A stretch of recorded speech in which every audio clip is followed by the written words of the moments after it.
Now, there is a massive mobilization in the United States, as all around the world, from opponents to a financial transaction tax.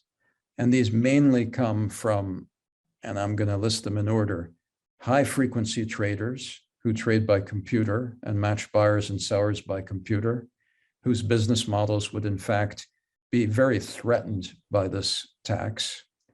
Another opponent are active institutional investors, and in general, intermediaries of all type.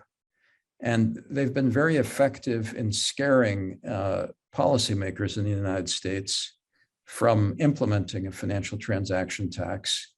And that's because these intermediaries would not pay the tax, but they would have reduced profits.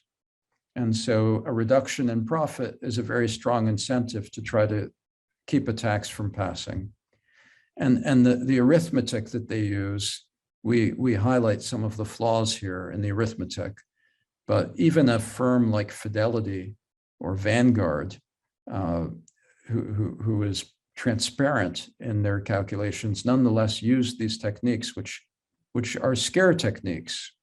And the tax got labeled as a tax on savers or a tax on retirement.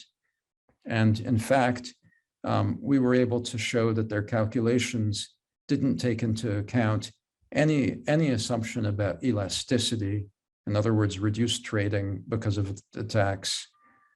They all used the transaction tax that was too high, and they didn't pay attention to the fact that the tax would fall on wealthier households.